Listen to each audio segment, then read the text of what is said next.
Welcome back everyone. Today we will continue with class 11 geography chapter 4 climate. So in the last lecture we were discussing about the nature of Indian monsoon. We have studied about the onset of Indian monsoon, the rain bearing system and rainfall distribution and the breaks in monsoon. So today we will discuss about the rhythm of the season. So basically Indian climate can be condition can be best described in term of an annual cycle of season. जो सालाना जो इसके अंदर seasons आते हैं उनके base पे हम इसको डिवाइड कर सकते हैं. तो first one is the cold weather season, hot weather season, and the southwest monsoon season and the retreating monsoon seasons. So today we will discuss about the cold weather season.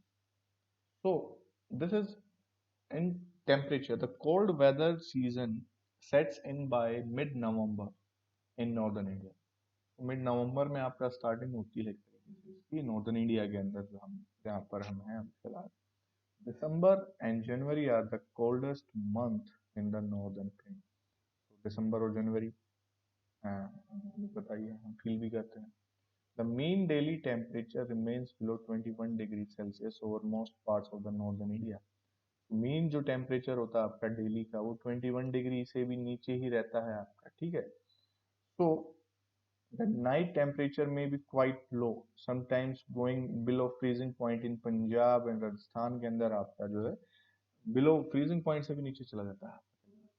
So there are three main regions for the excessive cold in North India during this season, which are continentality. ठीक है. So first one is the continentality. आपका ये आपका जो mean pressure and temperature आप जहाँ पर यहाँ पर देख सकते हैं आपका जनवरी के अंदर ही मैंने आपकी बुक के अंदर भी आपके गिवन है.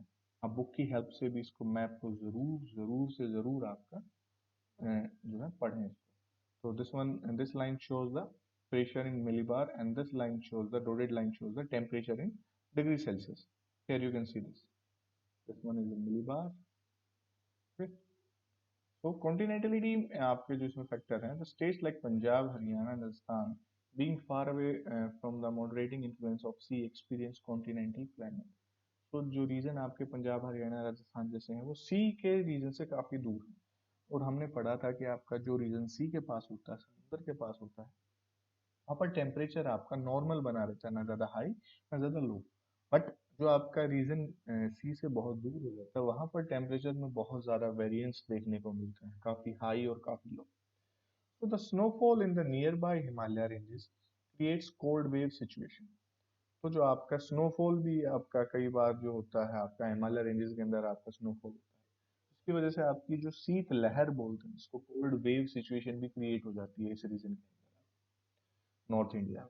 तो around February the cold winds coming from the Caspian sea and Turkmenistan bring cold wave along the frost and fog over the northwestern part of India.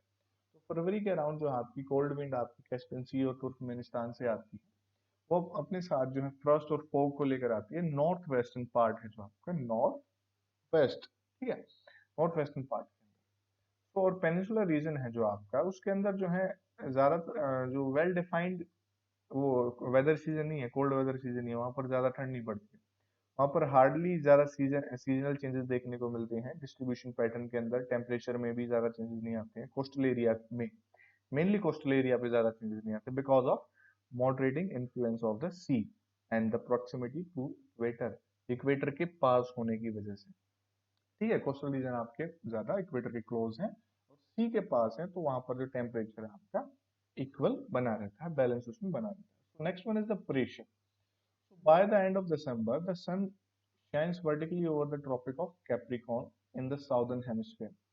The weather in this season is characterized by stable high pressure condition over the northern plain.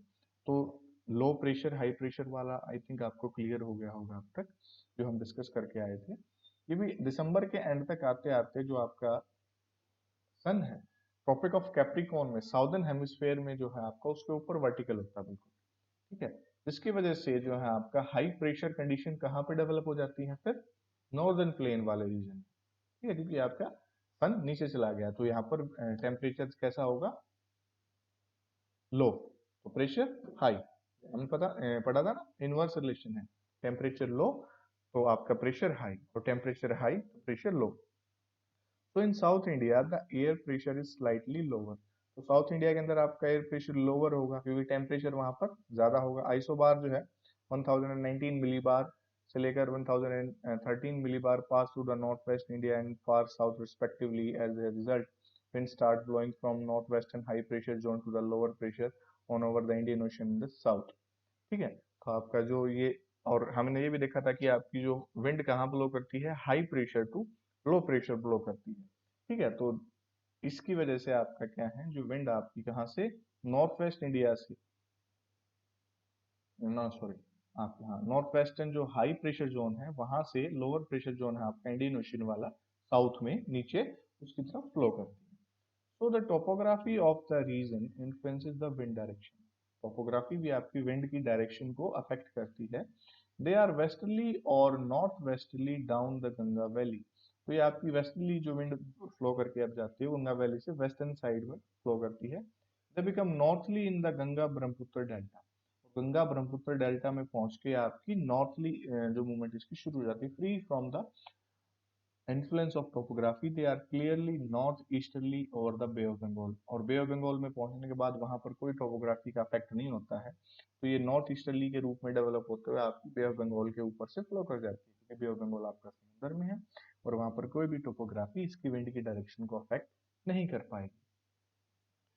Shallow cyclonic depression originating over the East Mediterranean Sea and the traveling eastwards across West Asia, Iran before they reach northwestern part of India. On their way, moisture content gets augmented from the Caspian Sea in the north and Persian Gulf and the south. When they reach India, they cause light rainfall in northern India। तो जो shallow cyclonic depression आपका originate होता है Mediterranean सी के अंदर, फिर आपका travel east से ट्रेवल करते हुए वेस्ट एशिया के अंदर से ईरान से होते हुए, और आपका जब वो नॉर्थ वेस्टर्न इंडिया में पार्ट में एंटर करता है उससे पहले जो है वो मॉइस्चर कंटेंट को जो है अपने अंदर इंक्लूड कर लेता है, कहाँ से, कैस्पियन सी के अंदर से और पर्शियन गल्फ से, साउथ से। और इंडिया के अंदर जब ये पहुंचता है तो लाइट रेनफॉल यानी कि हल्का सा रेनफॉल वहां पर वो करता है, जो कि उसने जो मॉइस्चर वहां से लिया था।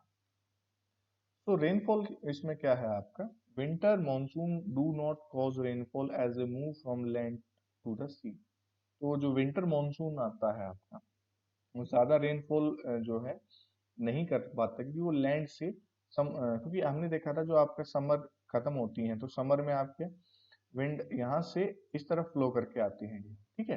बट जो विंटर की तरफ ये डायरेक्शन है ना इसकी, this one.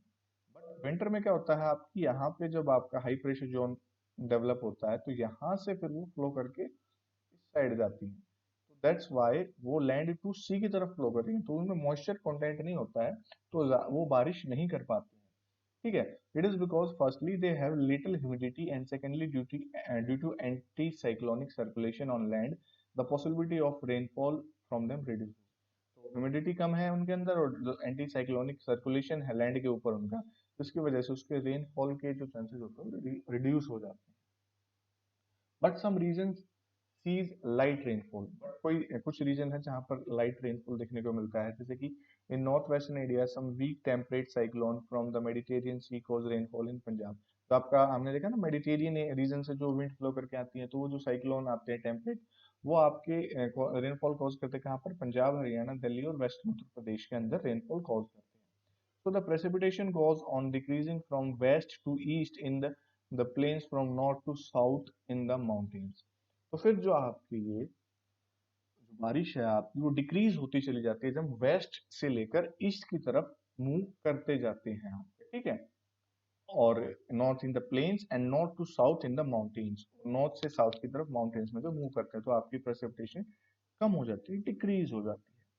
Central parts of India and northern parts of southern peninsula also get winter rainfall occasionally। तो सेंट्रल पार्ट जो इंडिया का है आपका, और जो आपका northern parts of southern peninsula, जो पेनिनसुला है आपका उसका नॉर्दर्न पार्ट है जो, वहां पर जो है ओकेजनली रेनफॉल देखने को मिलता है। Arunachal Pradesh, Assam in the northeastern parts of India also have range between 25 millimeter to 50 millimeter during these winter months। तो यहाँ पर जो आपकी ये रीजन है अरुणाचल प्रदेश और इधर वाला ऊपर नॉर्थ ईस्टर्न पार्ट तो यहाँ पर भी जो आपकी 25 मिलीमीटर टू 50 मिलीमीटर बारिश देखने को विंटर में देखने को मिलती है. So during October and November, northeast monsoon while crossing over the Bay of Bengal, so picks up moisture and causes torrential rainfall over the Tamil Nadu coast, southern Andhra Pradesh and southeast Karnataka and southeast Kerala. तो अक्टूबर और नवंबर के अंदर है जो आपका north east monsoon, जब आपका ये नॉर्थ ईस्टर्न साइड से ना, नॉर्थ ईस्ट साइड से जो मूव करके आता है बे ऑफ बंगाल के ऊपर से फ्लो करता हुआ, और जब ये आपका जब अक्टूबर और नवंबर में आपका यहाँ से यानी कि अभी शुरुआत हुई ना जुलाई में, मतलब सॉरी हाँ जुलाई जून में आपकी यहाँ से शुरुआत होती है, तो वो एंटर करता है. बट अब जब अक्टूबर नवंबर तक होते होते वो यहाँ से बे ऑफ बंगाल में वापस आता है, और यहाँ से मॉइस्चर ह्यूमिडिटी लेके जो टोरेंटियल रेन करता कहाँ पर करता है आपका, फिर इस रीजन में जाता हुआ वो कहाँ पर, साउदर्न आंध्र प्रदेश, तमिलनाडु कोस्ट और कर्नाटका के साउथ ईस्ट कोस्ट पे और साउथ ईस्ट केरला के अंदर आपकी ये बारिश जाता हुआ करता है. Okay, so that's all for today. In the next video we will discuss about the next season of